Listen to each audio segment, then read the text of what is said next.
Welcome to Leaders of Life Sciences, the podcast where we spotlight the people shaping the future of pharma and biotech. Each episode, we speak with founders, senior execs, scientists, and strategists about how they lead, what drives them, and the real impact they're making on teams, organizations, and the lives of patients. If you want fresh insight into what great leadership looks like in life sciences, you're in the right place. Let's dive in. Welcome to today's episode, and our guest today is Nancy Lurker. Nancy is a seasoned exec with over 30 years of experience transforming the pharmaceutical and biopharma industries. Nancy is widely recognised for her strategic leadership, her commercial expertise, held top roles at companies like Novartis, BMS, iPoint, where she led a remarkable turnaround as CEO. Currently, Nancy serves on 4 boards, Alchemies, Alta Sciences, Novo Nordisk, or Novo Holdings, and iPoint, and her board work reflects her commitment to driving innovation, advancing patient care across the healthcare ecosystem. So today we're going to dive into Nancy's impressive career, her insights on leadership in life sciences, and her vision and her view on the future for the industry and what that means for people like yourselves trying to make a successful career in that industry. So, Nancy, first question I'm going to ask you is when you look back on your career and when you hear it put like that, what makes you most proud from your career? Most proud, I think, is being able to bring some incredible drugs to the market for patients, both life-saving as well as just life-enhancing drugs. That's the most rewarding of all. And that's the whole point of the industry. So I'm very, very proud of that. Awesome.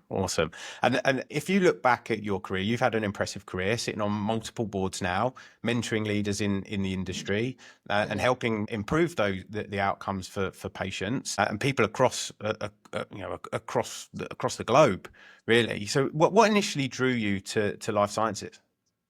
Well, it's a combination of I love science, and I got my undergraduate in biology and chemistry. And I always loved science, but I also really liked the business of science. And I got my MBA.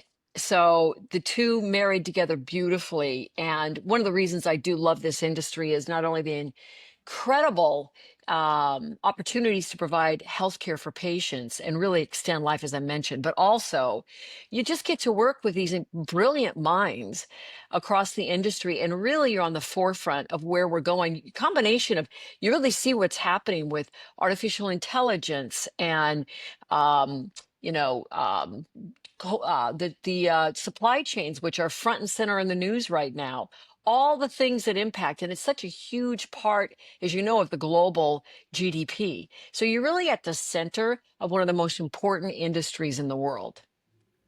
Yeah, awesome. What of that continues to kind of light you up and keep you most passionate? Well, I would say more than anything, again, I'm going to come back to seeing what is at the cutting edge of science and how that is going to both today and down the road in the future really impact patient health. I mean, as well as you and I talked earlier, there's some amazing technologies coupled with artificial intelligence that are going to fundamentally transform how we think about disease, treat disease. It's going to become much more personalized. Also, on the diagnostic side, our ability to diagnose disease. As you may know, there's a fairly common, well, not common, but a test now that's been well validated. It's not common yet, that can probably begin to diagnose Alzheimer's 20 years before you start to see any cognitive impairment. And that's p-tau. It's a p-tau biomarker. The ability, now, the problem is right now, we don't have the treatments yet, but they're coming.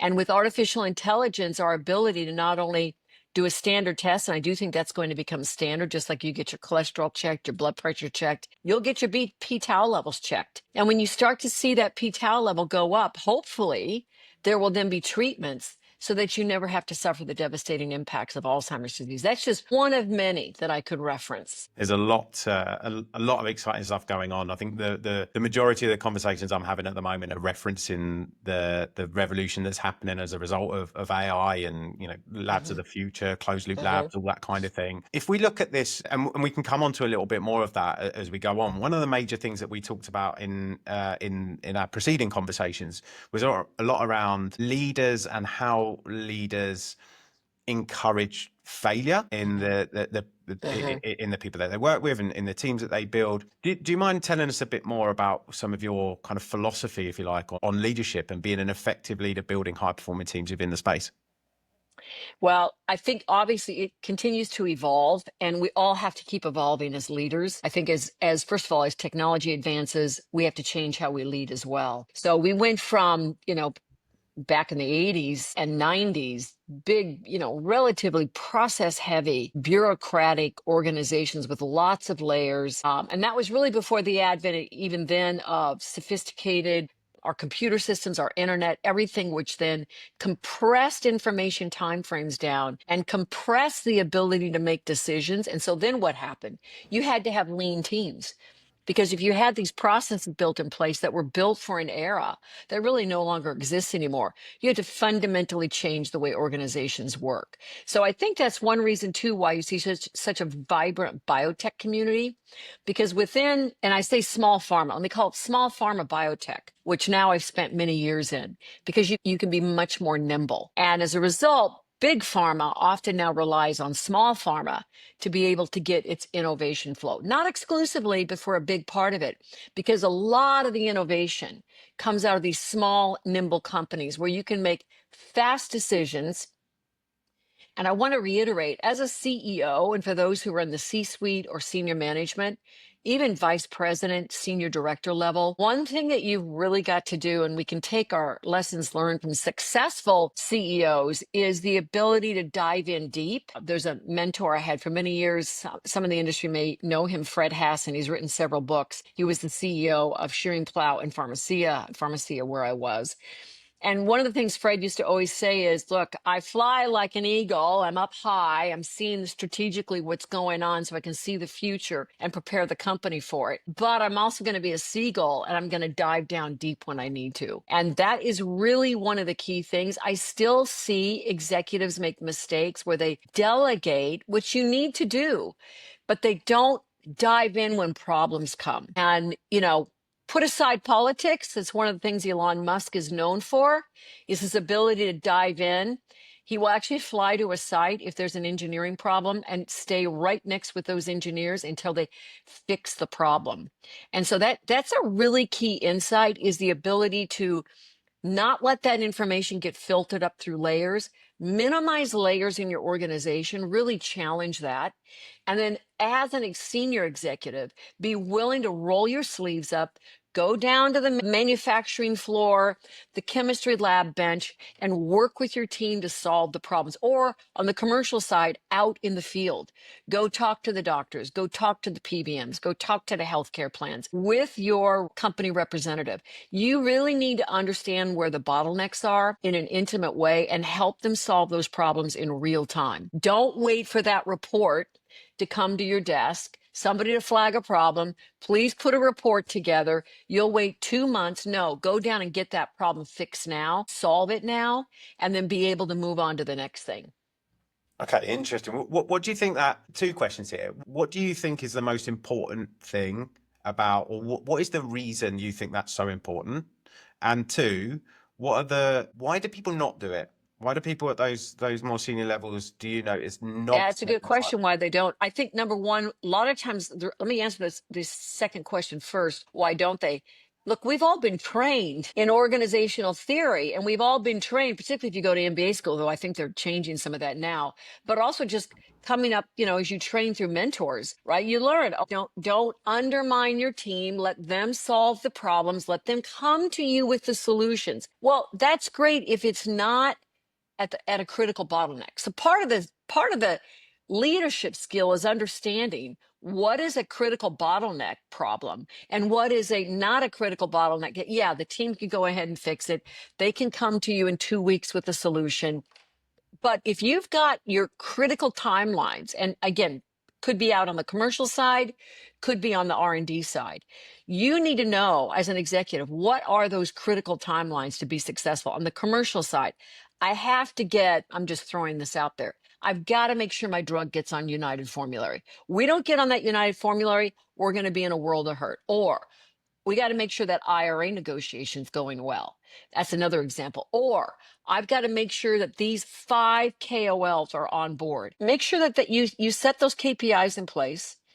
But if there starts to be a problem, well, we can't get them to come to the negotiating table, or whatever it is. Or on the R&D side, you need to know what's the critical pathway to get your drug. Let's take a phase 3 study to get that phase 3 readout done. All right, you need to be checking on those points. And if there gets to be a problem, that's when you dive in. But the key is understanding what are the critical choke points? What are the critical must know areas to be successful? Those are the ones you stay close to and you dive in and help the teams when they need it. Okay. Okay. So the reason people don't do it, how would you sum that up? If you're going to say that the key reasons you notice that people don't do it, why is that?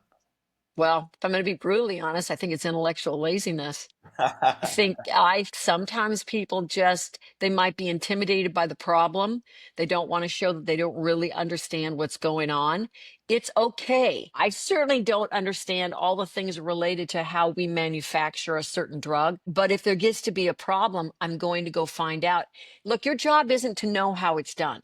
Your job is to parse through what are the key things blocking the solution and then providing whatever they need to get the solution done. Let me give you a case in point. Um, at my company, we ran into a typical problem on the manufacturing side. And the team literally just didn't have the skills to get it done. So they kept struggling. I immediately figured out what was the problem, got some outside help to come in who had the expertise, and then stayed there to work with the team to make sure that outside help. And it's not a knock on them. Not everybody, these are complicated things. You can't expect even your in-house team to have all the answers. Go using those outside resources on a contract basis is exactly what you need to be doing. So it's, again, back to being willing. No one should have all the answers or feel like you have all the answers. No C-suite executive, your job is not to know all the ins and outs of everything going on. It's okay to ask questions. Say, explain that to me again. I don't fully understand that. That's perfectly okay. Your job is to help get the resources together, identify there's a problem, and then help chart the path for how to get that solved. I feel like this ties in quite closely with something else you mentioned, Nancy, around getting away from, or one of the things you encourage is sort of getting away from this sort of SOP mindset. Yeah, I mean, rather than me butcher it, do you mind elaborating on that and what you mean by that for the listeners? So let's say in pharma, we have to have processes. Oftentimes, we need validated standard operating procedures. So when I say getting away from SOPs, I'm not talking about those that are needed and validated to make sure that you can pass EU or FDA inspections, regulations, filing applications, et cetera.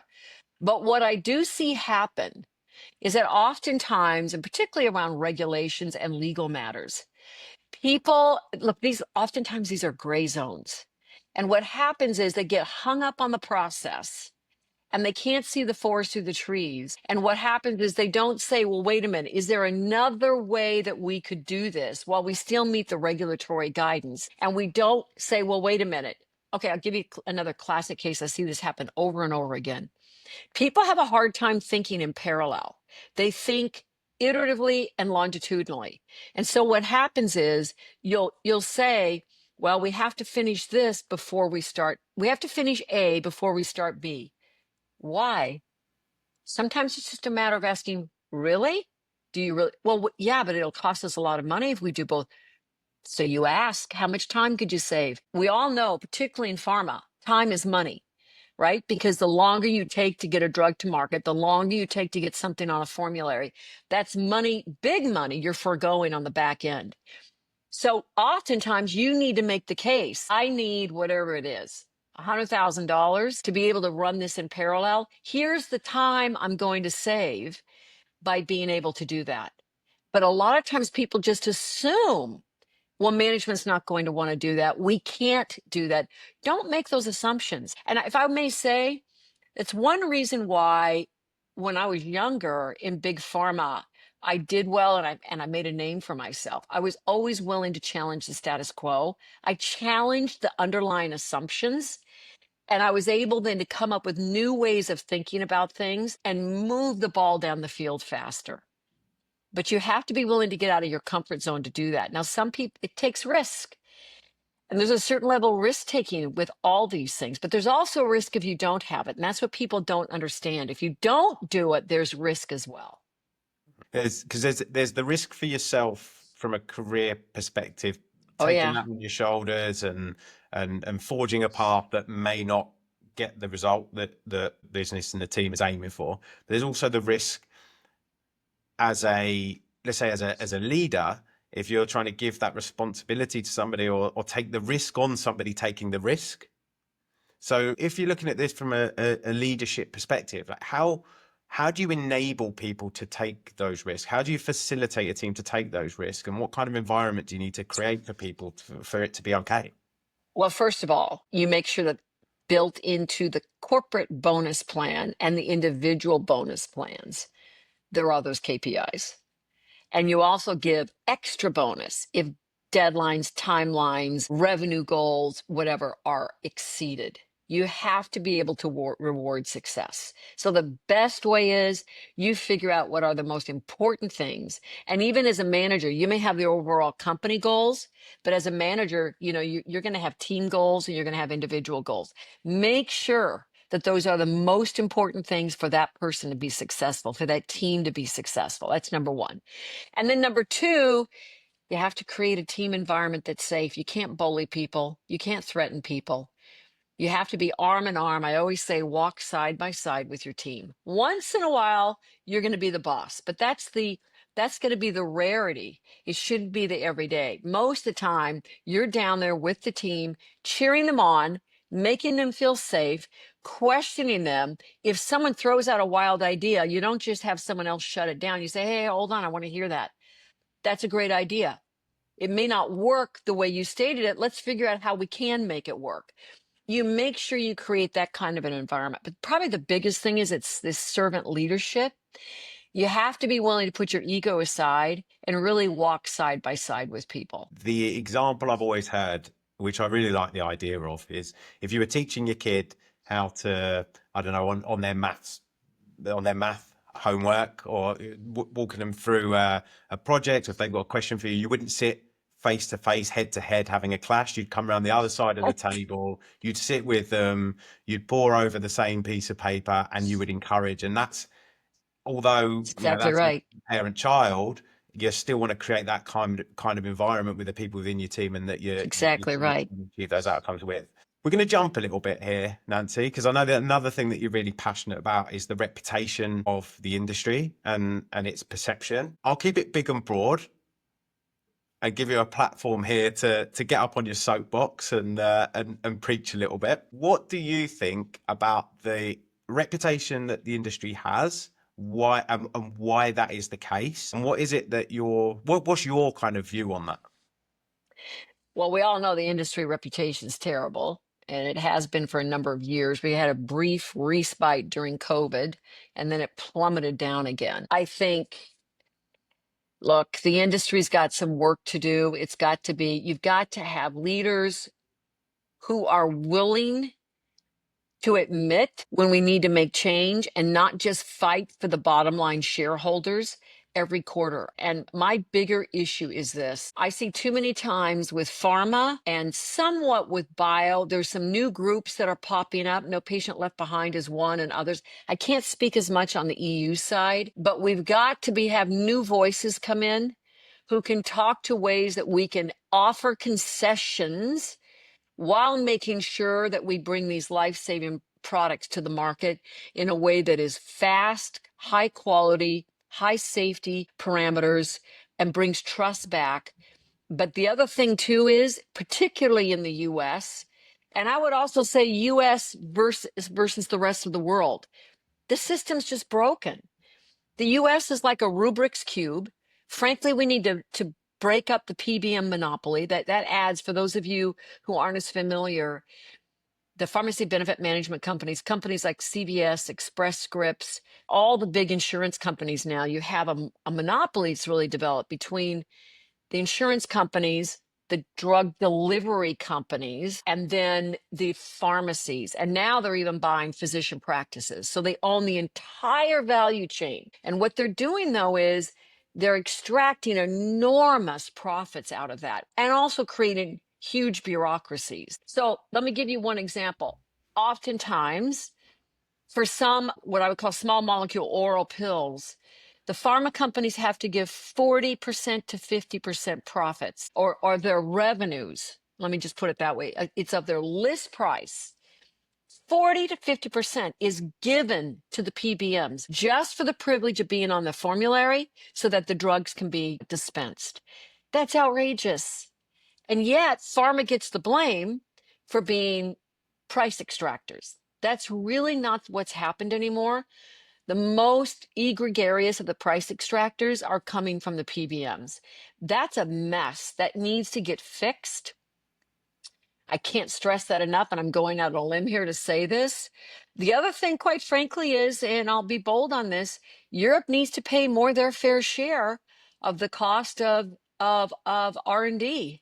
And the problem is, because America has had sort of had a absolute freedom to set list prices for drugs, and the government was always willing to pay it. Europe was not willing to pay it, but at the margin, it was worth it because the cost, of manufacturing a drug is so cheap versus the cost of developing it. So at the margin, you could manufacture a drug either in Europe or ship it to Europe. And even if you got a tiny bit of reimbursement from the national healthcare plans, it was worth it. That America has clearly said we're not going to do that anymore. It's not right. You now have the US government starting to negotiate prices.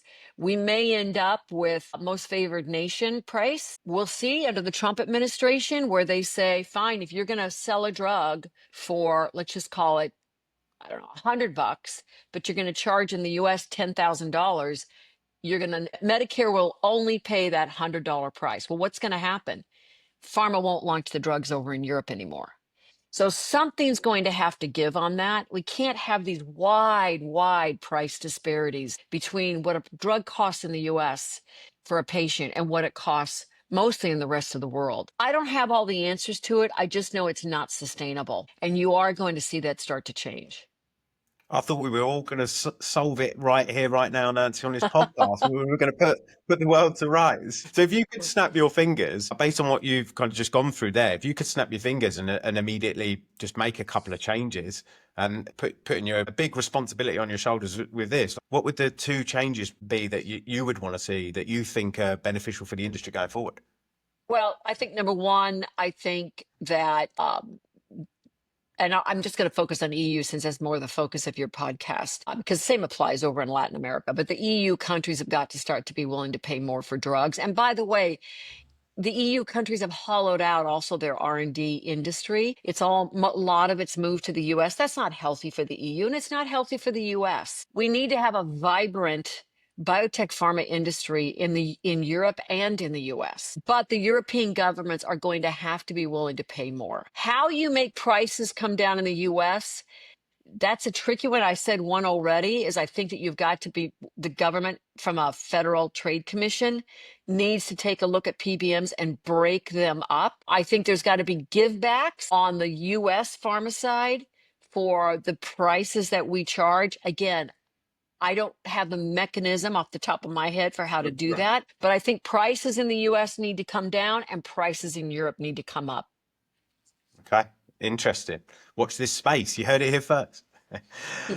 So if we're looking at all the changes that are happening at the moment, the way that the markets are shifting, the way the industry's shifting, the complexities that are coming in, for the listeners listening to this podcast might be somebody that's looking to progress their career. It might be somebody that's looking to hire a team, looking to build kind of high performance function.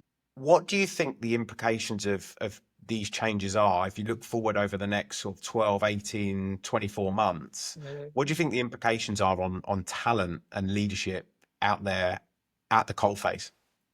Well, there's going to be enormous stress. Number one, some of it good, some of it is going to be difficult.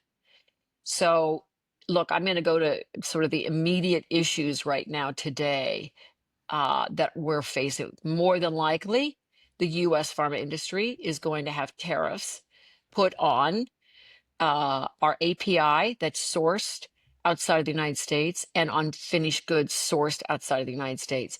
Tax havens, I don't know what's going to happen to Puerto Rico, but I know certainly some of these Ireland and others are going to come under pressure because it appears that the Trump administration is signaling that they're going to put enormous tariffs on things coming out of those tax haven areas on finished goods. And now this gets a little complicated. I don't want to get into transfer prices and landing prices, et cetera, but that is something that's going to really require really strong leadership and boards of directors to sort through, do you make any changes?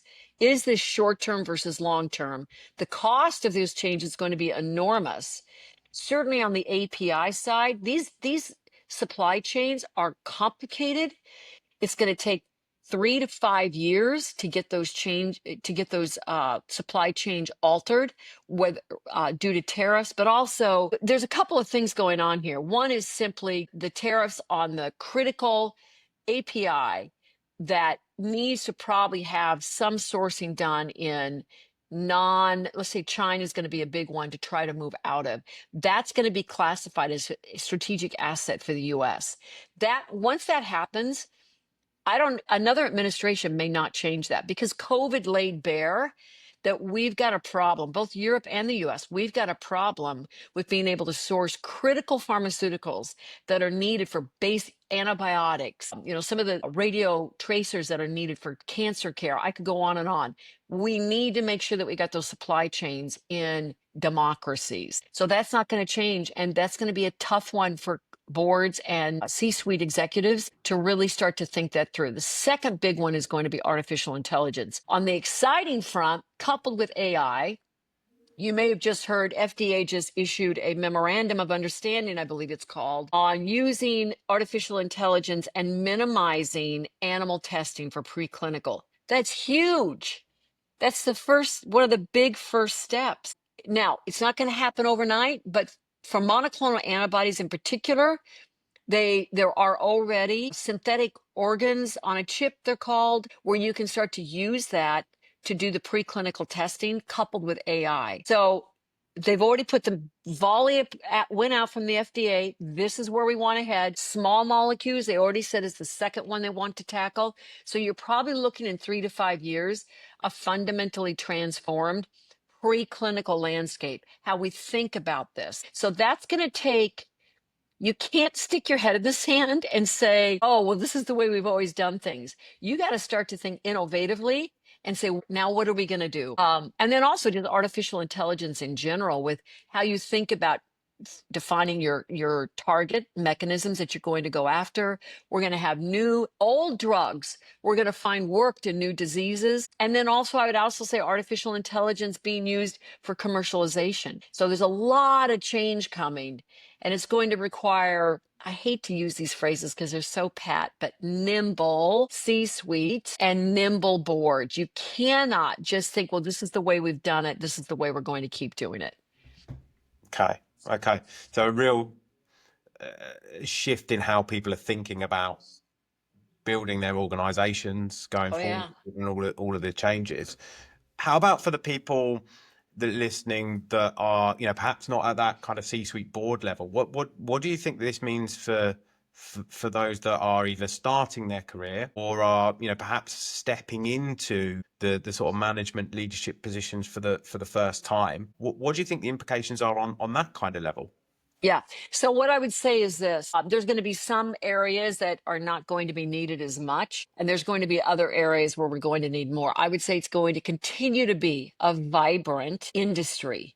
So I don't think people who are coming into the industry new in your career need to worry that somehow, is this an industry I want to be in? There's too much innovation going on and too much need for life-saving, life-enhancing drugs. However, you need to, if you're really junior in your career, whatever area you're in, you need to really become an expert in that area. And what do I mean? Don't just learn from what people tell you.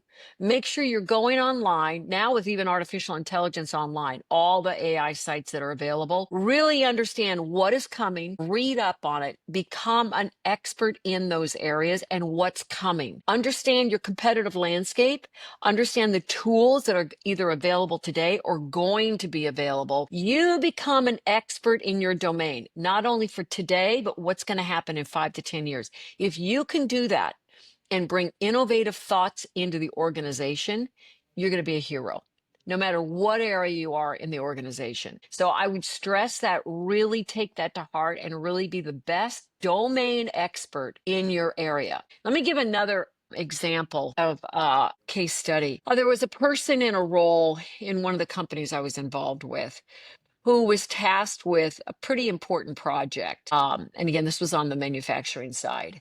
And what happened was this individual thought, great, I got this big assignment. It's going to go all the way up to the C-suite. Maybe even I'll get to present to the board on it. It's really important.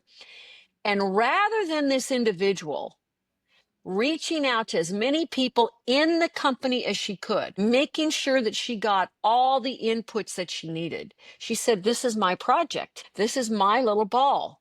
And she ran off and really kind of did it all by herself with just a little bit of input from her boss. But she didn't really understand what she was doing. And she certainly didn't pull in some of the other areas of the organization and keep them informed. And there were a lot of expensive mistakes made. Okay. So, lesson learned.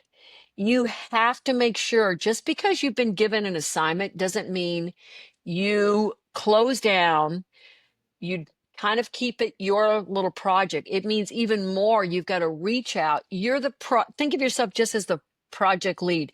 Everything's too complex now. You got to go tap all kinds of people, bring them in, get the feedback, check with me. Is this on the right track? Check with other people externally.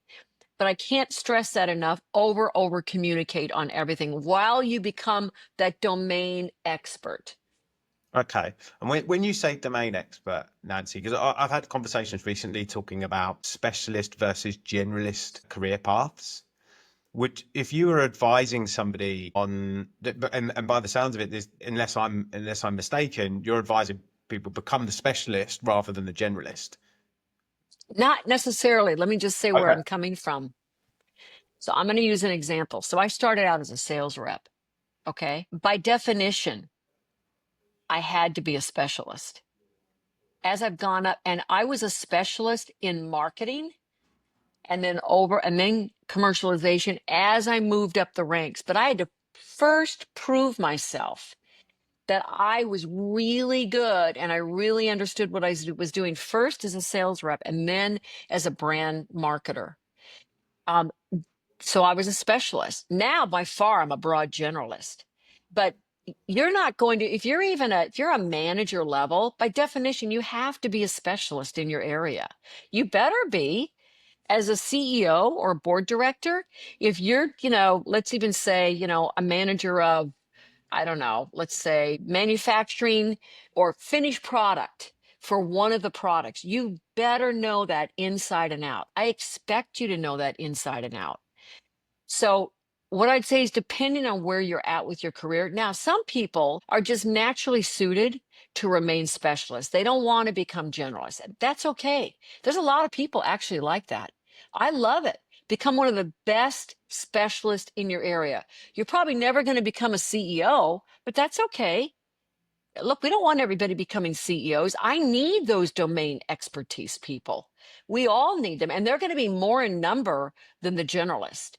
But if you've got the strategic ability and the personality from a leadership ability to think broader, you have to first prove yourself that you are really good at your day job.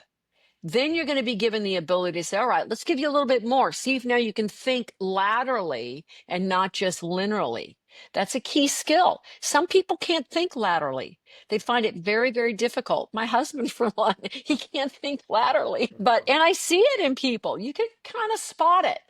But boy, are they good when it comes to really knowing something really, really well. I value that. So we need all types. Got it. Got it. That clarifies. That's a really useful clarification. If we're looking at it from a, there is a talent shortage. This is coming up again in every conversation I have about how hard it is to find good talent and how hard it is to retain good talent, and especially with perhaps newer people to the industry wanting to make changes quicker and spending less time in one role before they make a move. What advice do you have for people out there who are, perhaps trying to retain, develop top talent and make sure that they lock them in, and they're able to keep that expertise and keep that potential within their teams? So let me talk about the macro environment and then the micro environment. You can't help it if you just had a drug blow up in a phase 2 or phase 3 clinical study. And then the company, all of a sudden, I'm talking about small cap pharma right now. You can't help it. Let's talk about big pharma. Big pharma is going to get buffeted by these tariffs. There's going to probably be layoffs, right? So that's macro environment. There is going to be some effects that are just going to happen. And that's really to some extent out of people's control. But on the micro environment, as a leader, you can control the micro environment. Look, Will, I hear people all the time say they can't keep talent. I'll talk about find talent in a bit, but keep talent. I sit on a number of boards and I'm telling you the culture in those companies is the turnover is very low. Other than if there's a blow up of a safety issue, a drug doesn't make whatever. But they don't have a problem keeping talent because they've created a micro environment that is really healthy. So if you see that you've got high turnover, something's probably wrong in the culture of that company. Now, I know when we say, Gen Z, millennials, they want everything fast. I get that, but look, I think what you've got to do is move people laterally so they get a broader view. But moving people up too fast has its own risks as well. You're not going to come in. In fact, I'm a guest lecturer for a master's in translational relation program, master translational medicine program at Stanford School of Medicine. By the way, I'm going to put a plug in for that. If anybody wants to apply for that program, it's a fantastic program if you really want to learn potentially how to start a biotech company or become a leader in biotech. And one of the things I tell the students is that you want to be able to, you will not be an effective CEO if you think coming out of your PhD program or coming out of 2 years of being in biotech, you're going to all of a sudden go out and found a company and be a successful CEO. That is extremely difficult to do. That's a rare person. Go in, learn the basic skills. Now, I'm not saying you have to spend 10 years, but you got to give yourself time. This is complex industry. And one of the big mistakes I see oftentimes VCs make when they name management teams or CEOs, they bring in people who have gotten limited expertise, but they had one big, huge success. And then what happens is they go to their second company and they completely flop.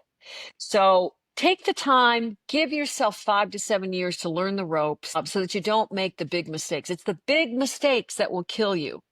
And you need to learn how to avoid those rocky shoals more than anything. I was going to ask you for what your real practical, tactical advice would be for people, and it sounds like that's one in particular. If people are listening, going, how do I get there? How do I accelerate my career? Practical, tactical kind of advice. What suggestions would you be making to somebody listening? Well, like what I would say is number one, really become a domain expert. Number one. Number two, make sure you're in a company that you are proud to work for and that you've got a good boss or bosses and a good culture. If you don't, then you need to leave and find another home. And that's something I did several times in my career. I was getting either the culture rapidly deteriorated under new leadership, or I had a boss who was just a really bad boss. I left. And I was able to get into an environment where it was much more healthy for me and had a healthy culture. All right, so that's number two. Number three, I'm going to say again, you've got to make sure you prove yourself in the job you're in. And then proving yourself means making sure you build a big team. It's a big tent. You talk to other people, you bring them in to help you problem solve, put your ego aside, and bring them in to help you and to help you problem solve, but also give credit. Don't worry that if somehow you aren't giving credit or you're not getting the credit and you're giving credit, it won't shine back on you. It will. And then the last thing I'm going to say is this, because I had to learn this the hard way: really understand your downside risk. You want to understand, if you're on a project or a team or you're out in the field, wherever you are, if I do this, is the downside risk greater than what the upside risk is? If you've got big downside risk, let me go back to this manufacturing project. For instance, if I don't hit this deadline, it's going to mean we can't move forward with the project because we've got to use an alternate option, because it's going to slow down the entire ability to get this drug to market. If that's your downside risk, don't do it. Or if you've got a downside risk of, let's say, $1 million, if it doesn't work, you got to make sure management really signs off on that. You don't want to be taking big downside risk if you can avoid it. So remember, I always think of it as capital preservation. It's just like in your personal life. You don't want to take on or go invest in something that's got too much of your overall assets. It's the same thing with your brand, your personal assets. Don't make the big mistakes, and understand what those big mistakes are that could happen. Okay, so really practical advice. So become a domain expert, find somewhere where you've got a healthy culture, by the sounds of it from earlier, encourages you to take those risks and to fail. But at the same time, you want to understand what that risk and failure could look like so that your brand is protected, and then prove yourself in your job. Spend the time to get really good at what you're doing, build the team, network your Yep. team, and become an effective contributor in that area before you're looking to push on to the Yep. next. Awesome. Nancy, is there anything else that you think would be valuable for the audience to hear, that you would like to just put out there as a bit of advice, or something that you feel really passionate that you would want to end on? Well, I think just this is a fantastic industry. It's amazing that we're privileged to work in it. I think there continues to be an incredibly bright future. Lastly, I'd say you got to make sure you enjoy your everyday. If you're not enjoying yourself, then you got to rethink what you're doing. But really come in and make sure that you're enjoying yourself. You're building camaraderie. You're having some fun with your colleagues. Don't over rotate if something goes wrong. It's not the end of the world. And just keep moving forward and be proud of what you do.